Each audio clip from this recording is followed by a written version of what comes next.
এ পর্যায়ে আমরা ডিজাইন পার্টে আরেকটু সামান্য পরিবর্তন আনব। পরিবর্তনগুলো হচ্ছে এই প্যানেলটা আমরা আরেকটা বর্ডার দিব। প্যানেলটার প্রপার্টিজ থেকে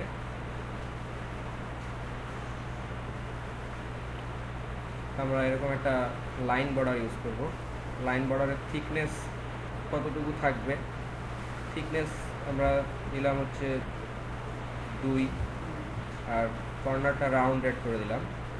রাউন্ডেড কর্নার থিকনেস একটা বর্ডার চলে আসলো, যাতে এটা আলাদাভাবে বোঝা যায় বাটনেরটা। আর আমরা এই যে ফ্রেমটা চুজ করে খেয়াল রাখতে হবে যাতে একদম আউটার ফ্রেমটা চুজ করা হয়। কোন কম্পোনেন্টটা চুজ করা হচ্ছে সেটা আমরা এই যে প্রপার্টিসে গেলে দেখতে পাবো যে এই যে এটা J frame properties, that means আমি সঠিকভাবে জে ফ্রেমটা চুজ করেছি। এরপরে টাইটেল সেকশনের মধ্যে থেকে আমরা এখানে ফ্রেমের টাইটেলটা চুজ করি। আমরা যেহেতু স্টুডেন্টের ইনফরমেশন নিয়ে কাজ করছি, আমরা ফ্রেমের টাইটেলটা দিলাম হচ্ছে স্টুডেন্ট ইনফরমেশন। ডিজাইন পার্টটা আমাদের শেষ হলো। এখন আমরা কোডিং মোডে যাব, সোর্স কোডিং মোডে যাব। কোডিং মোডে গিয়ে আমাদের যে কাজগুলো করব সেটা হচ্ছে, যেহেতু আমরা সেভ বাটনে ক্লিক করলে কম্পোনেন্টগুলো থেকে ভ্যালুগুলো রিট্রিভ করব, সেজন্য আমরা এখানে ওই ভ্যালুগুলো রিট্রিভ করার পরে যেই ভেরিয়েবলগুলোর মধ্যে এগুলোকে রাখবো সেই ভেরিয়েবলগুলো আমরা একটু ডিক্লেয়ার করি। যেমন ফার্স্ট নেমটা তুলে আমরা ফার্স্ট নেমের মধ্যে রাখবো, এরপরে অ্যাড্রেস তুলে আমরা হচ্ছে এই ভেরিয়েবলের মধ্যে রাখবো, তারপরে কান্ট্রির মান তুলে আমরা এর মধ্যে রাখবো, এবং আমরা জেন্ডারের মান তুলে এর মধ্যে রাখবো। এছাড়া আমাদের কিছু ভেরিয়েবল দরকার হবে, যেমন জেন্ডার, যখন আমরা হচ্ছে এই যে ডিগ্রির জন্য একটা দরকার হবে, সেজন্য আমরা আর একটা স্ট্রিং নিয়ে নিলাম। ডিগ্রির ভ্যালুটা আমরা এখানে একটা কোটেশন দিয়ে রাখলাম। কোটেশন মানে ডাবল কোটেশন স্ট্রিং ব্যবহার করলাম এই কারণে যে যখন আমরা এটার সাথে পরবর্তী অন্য কিছু কনক্যাট করতে যাব বা সংযুক্ত করতে যাব, তখন আমরা দেখব যে আচ্ছা জেন্ডার নামে একটা বাটন গ্রুপ অলরেডি আছে, সেজন্য আমরা এটাকে জেন্ডারটাকে আমরা জেন দ্বারা ডিক্লেয়ার। আর এখানে আমরা কেন এটা ফাঁকা স্ট্রিং নিলাম, কারণ পরবর্তীতে যখন আমরা এসএসসি এইচএসসি এগুলোকে যখন কনক্যাট করব, তখন শুরুতে একটা ফাঁকা স্ট্রিং থাকলে ওটা তখন নাল অ্যাড হবে না, ফাঁকা স্ট্রিং দিয়ে ওটা স্ট্রিংটা কনক্যাট হবে। আর এই ডিগ্রিগুলোর মাঝে যখন আমরা এসএসসি এবং এইচএসসি, কারো যখন এসএসসি এইচএসসি এরকম 2টা বা 3টা ডিগ্রি থাকবে, তখন এগুলোকে কনক্যাট করার জন্য আমরা উভয় ওই ডিগ্রির মাঝে একটা গ্যাপ ব্যবহার করব। সেই জন্য আমরা এখানে একটা গ্যাপ নামক একটা নিয়ে নিলাম এবং এটার ভিতরে একটা স্পেস রাখলাম। এই গ্যাপটাকে আমরা জাস্ট কনক্যাট করে নিই। এর পরবর্তীতে আমরা এখানে টেবিলের মধ্যে যখন কাজ করব, তখন এই টেবিলের মধ্যে এগুলোকে টেবিলের এই কলামের যে হেডিং, এই হেডিংগুলোকে আমরা কোডিং মোডে বা ডাইনামিক টাইমে পরিবর্তন করতে পারি। তো পরিবর্তন করার জন্য আমরা এটা আসলে কোডিং মানে ডিজাইন মোড থেকেও করতে পারি। যদি আমরা ডিজাইন মোড থেকে করি তাহলে রাইট বাটন ক্লিক করে টেবিল কন্টেন্টের মধ্যে গিয়ে কলামের মধ্যে গিয়ে আমরা এই টাইটেলগুলোকে পরিবর্তন করে দিতে পারি। জাস্ট টাইটেলগুলোকে কিভাবে পরিবর্তন করব, এই যে এখানে আমাদের যে ইনফরমেশনগুলো আছে, যেমন নেম, অ্যাড্রেস, কান্ট্রি, জেন্ডার, এগুলো দিয়ে আমরা এই টাইটেলগুলোকে পরিবর্তন করে দিতে পারি। অথবা কোডিং মোডেও এটা করা যায়। তো আমরা এখানে ডিজাইন মোডেই করে দেখাচ্ছি যে আমরা প্রথমে এখানে বললাম নেম, তারপরে পরের টাইটেলটা থাকবে হচ্ছে অ্যাড্রেস, এরপরে আমাদের দরকার হবে হচ্ছে কান্ট্রি, এরপরে আমাদের দরকার হবে হচ্ছে ডিগ্রি। অসুবিধা নাই, আমরা আরেকটা ইনসার্ট করে নিচ্ছি। এখানে আমরা জেন্ডারটা দিয়ে দিচ্ছি, জেন্ডার। এরপর আমরা এটাকে ক্লোজ করে দিলাম। টাইটেলগুলো পরিবর্তন হয়ে গেল।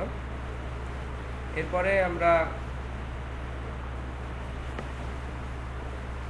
ভেরিয়েবলগুলো ডিক্লেয়ার হয়ে গেল। এখন আমরা সেভ বাটনের মধ্যে কাজ করব। সেভ বাটনের অ্যাকশন পারফর্মের মধ্যে কাজ করব। সেভ বাটনের অ্যাকশন পারফর্মের মধ্যে একটা বাটনের অ্যাকশন পারফর্ম ডিজাইন মোডে অ্যাড করার জন্য আমরা এখানে দুইভাবে কাজ করতে পারি। একটা হচ্ছে রাইট বাটন, ওই বাটনের রাইট বাটন ক্লিক করে ইভেন্ট থেকে অ্যাকশন থেকে অ্যাকশন পারফর্ম এখানে আমরা করতে পারি, অথবা এই বাটনটার ভিতরে আমরা সরাসরি ডাবল ক্লিক করে যে কোডিং সেকশনটা আসলো সেটাই হচ্ছে এই বাটনের অ্যাকশন পারফর্ম। ঠিক আছে, এই অ্যাকশন পারফর্মের মধ্যে এসে, এই সেভ বাটনের অ্যাকশন পারফর্মের মধ্যে এসে আমরা এইখানে সেভের কাজটা করি। তো সেভের কাজ করার জন্য প্রথমে আমাদের যেটা দরকার হবে সেটা হচ্ছে যে এই কম্পোনেন্টগুলো থেকে প্রথমে আমাদেরকে ভ্যালুগুলোকে গেট করতে হবে বা রিট্রিভ করতে হবে। তো আমরা এখন এইটার জন্য একটা কাস্টম মেথড লিখব, যে মেথডের মাধ্যমে আমরা হচ্ছে ওই কম্পোনেন্টগুলো থেকে ভ্যালুগুলো রিট্রিভ করব। আমি একটা মেথড লিখতেছি।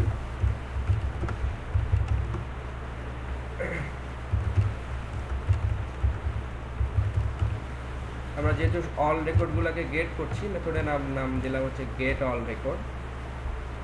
এরপরে টেক্সট ফিল্ড থেকে ভ্যালু তোলা খুব সহজ। আমাদের ভ্যালুটা তুলে আমরা যে ভেরিয়েবলের মধ্যে রাখবো তার নাম আমরা দিছিলাম ফার্স্ট নেম, তাই না? নিশ্চয়ই। তো আমরা এখন এখানে লিখবো ওই টেক্সট ফিল্ডের যে নামটা ছিল, আমরা আরেকবার একটু এখানে দেখে নেই। এই যে চেঞ্জ ভেরিয়েবল নেমে গেলে আমরা দেখবো এটার নাম হচ্ছে টিএক্সটি নেম। তো টিএক্সটি নেম আমরা এখন এটা লিখবো যে TXT name dot gate text, তাহলে ওই টেক্সট ফিল্ডটা থেকে আমরা ভ্যালু রিট্রিভ করতে পারবো। এরপরে আমাদের অ্যাড্রেস ফিল্ডটার নাম ছিল ADD, ওটার নাম ছিল টিএক্সটি, তারপরে কন্ট্রোল স্পেস দিলে আমরা পেয়ে যাব TXT address dot gate text মেথডের মাধ্যমে আমরা ওই টেক্সট ফিল্ড থেকে ভ্যালুটাকে গেট করব। তাহলে দুইটা টেক্সট ফিল্ড থেকে ভ্যালু গেট করা হলো। এখন আমরা কম্বো বক্স থেকে ভ্যালুটা গেট করব। তো গেট করার পরে আমাদের যে ভেরিয়েবলটা ছিল কান্ট্রি, এর মধ্যে রাখবো। তো কম্বো বক্সের নাম ছিল হচ্ছে সিএমবি কান্ট্রি।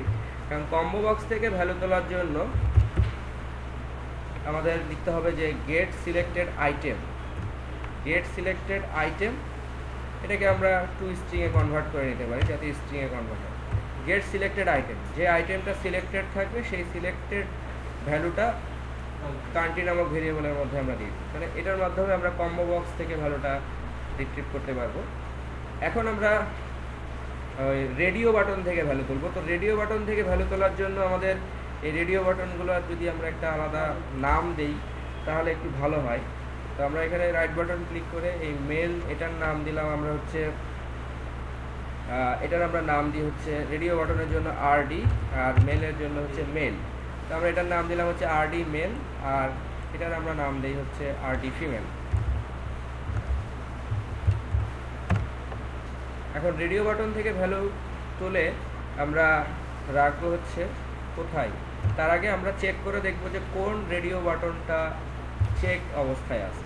তো আমরা এখানে লিখলাম যে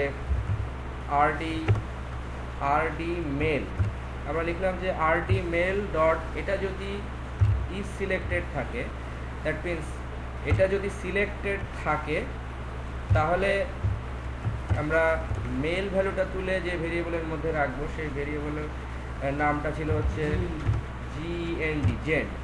জেন্ডের মধ্যে আমরা তখন একটা ভ্যালু রাখবো, সেটা হচ্ছে মেল। আর এটা যদি না হয় তাহলে আমরা এর মধ্যে রাখবো হচ্ছে এলস পার্টে আমরা রাখবো হচ্ছে জেন্ড is equal to female.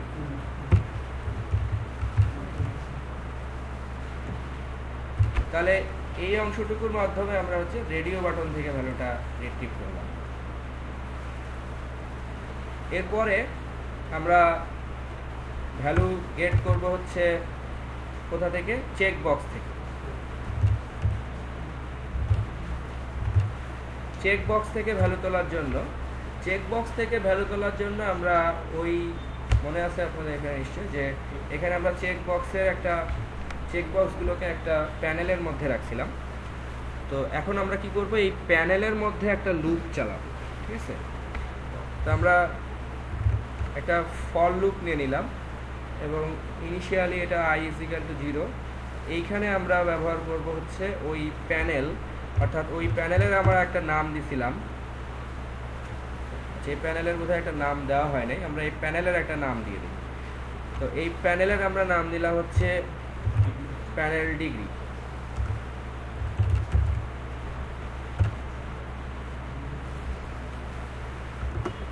Panel degree dot get component count, এ কাউন্ট করবে যে ওই প্যানেলের মধ্যে কয়টা কম্পোনেন্ট আছে, ঠিক আছে। এখন এইখানে এসে আমরা ওই কম্পোনেন্টগুলো, যেহেতু যে কম্পোনেন্ট বা যে চেক বক্সের অবজেক্ট, সুতরাং আমরা এখানে একটা যে চেক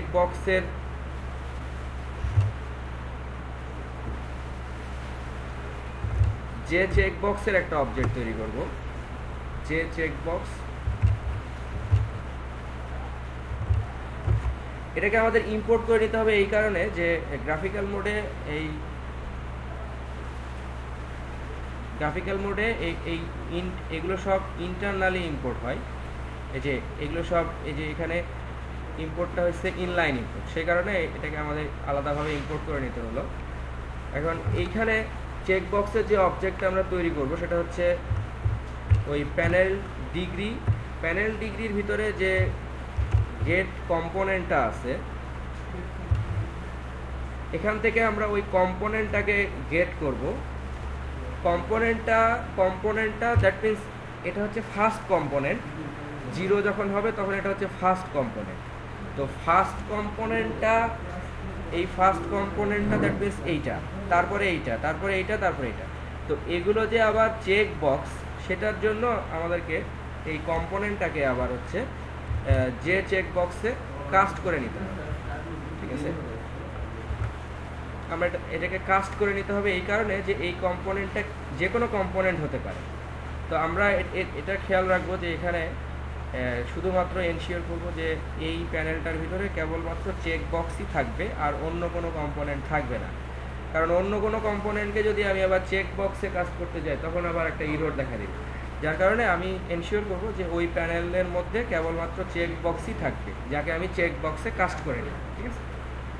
এরপরে যেহেতু চেক বক্সগুলো কোন চেক বক্সগুলো সিলেক্টেড আছে, সেই সিলেক্টেড চেক বক্সগুলোকে আমাকে এনশিওর করতে হবে। সেজন্য আমি লিখলাম যে চেক বক্স ডট, এখানেও আমি ওই ইজ সিলেক্টেড মেথডের মাধ্যমে চেক করে দেখব যে এই চেক বক্সটা সিলেক্টেড কিনা। যদি সিলেক্টেড থাকে তাহলে আমরা কি করব, ওই আমাদের ডিগ্রি নামক যে ভেরিয়েবলটা ডিক্লেয়ার করছিলাম এর সাথে আমরা কি করব, প্লাস ইজ ইকুয়াল টু মানে কনক্যাট করে দিলাম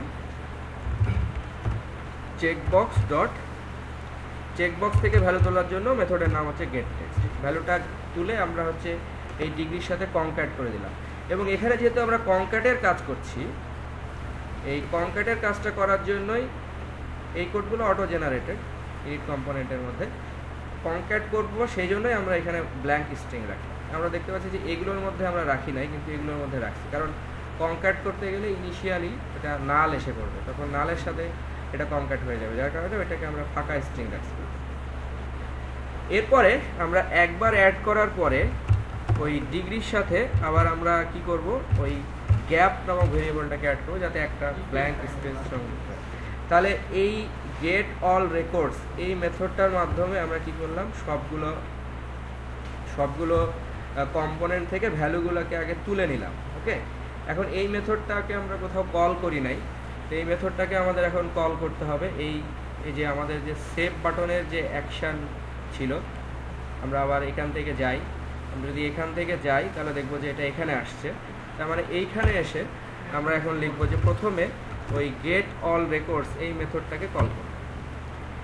এই মেথডটাকে কল করলে দ্যাট মিনস যখন আমরা একজন ইউজার যখন কোনো ওই সেভ বাটনে ক্লিক করবে তখন গেট অল রেকর্ডস এই মেথডটা আগে কল হবে, ঠিক আছে। এখন এইখানে এসে আমরা একটা ভ্যালিডেশন অ্যাড করতে পারি। সেটা হচ্ছে যে আমরা দেখতে পারি যে যদি ইউজার নেম ফিল্ড কেউ না এন্ট্রি করে থাকে তাহলে আমরা কোনো ইউজারকে অ্যালার্ট দিব কি না। তো সেইটা করার জন্য আমরা এরকম বলতে পারি যে এখানে এসে আমরা এরকম বলতে পারি যে ইফ আমাদের ওই ফিল্ডটার নাম ছিল, টেক্সট ফিল্ডটার নাম ছিল হচ্ছে টিএক্সটি নেম, তাই না? তো TXT name dot gate text, এখান থেকে আমরা গেট টেক্সট ডট ইজএমটি একটা মেথড আছে, যে ইজএমটি মেথডটা ট্রু ফলস রিটার্ন করে, যে এখান থেকে ভ্যালুটা যদি এমটি হয় তখন একটা ইউজারকে আমরা একটা অ্যালার্ট দিতে পারি। এখানে অ্যালার্টটা দেওয়ার জন্য আমরা ব্যবহার করতে পারি যে ইরোর ডায়লগ ব্যবহার করতে পারি, যে অপশন পেন ডট শো। এক্ষেত্রে আমরা মেসেজ ডায়লগ দেখাবো, একটা মেসেজ ডায়লগ আমরা জেনারেল মেসেজ ডায়লগটাই ব্যবহার করি।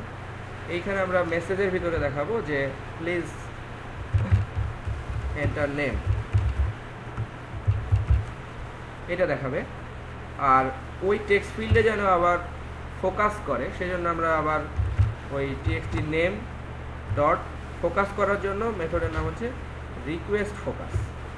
তো রিকোয়েস্ট ফোকাস দিলে অ্যালার্ট দেখানোর পরে আবার ওই টেক্সট ফিল্ডের মধ্যে এটা ফোকাস করবে, কার্সরটা চলে যাবে। দ্যাট মিনস এখানে আমরা জাস্ট একটা অ্যালার্ট দিয়ে দেখালাম যে এভাবে আমরা বিভিন্ন ইফেলস দিয়ে বিভিন্ন ধরনের অ্যালার্ট দিতে পারি। তো আমরা দেখি যে এই পর্যন্ত এটা কাজ করছে কিনা। আমরা সিম্পলি দেখবো যে ইউজার নেমটা ফাঁকা থাকলে অ্যালার্টটা আসে কিনা, যে প্লিজ এন্টার নেম, এবং এখানে কার্সরটা চলে আসছে। কার্সরটা যদি এখানেও থাকে তাহলে ওকে করার পরে কার্সরটা এখানে চলে আসছে, তার মানে রিকোয়েস্ট ফোকাসটা কাজ করছে। ওকে, তো এখন গেট অল রেকর্ডস এটা কাজ করছে এবং এই অ্যালার্টটা কাজ করছে। এরপরে আমরা দেখব হচ্ছে যে যদি এটা না হয় তাহলে এখন আমাদের কি করতে হবে। আমরা যেহেতু এটাকে ফাইলের ভিতরে রাইট করব, তাহলে আমাদের এখানে অ্যাকচুয়ালি ব্যবহার করতে হবে হচ্ছে কোনো একটা আউটপুট স্ট্রিম বা ফাইল রাইটার, এরকম কিছু একটা ব্যবহার করতে হবে। তো সেটার জন্যই আমরা বাকি কোডগুলো এখন লিখব, এটা আমরা পরবর্তী অংশে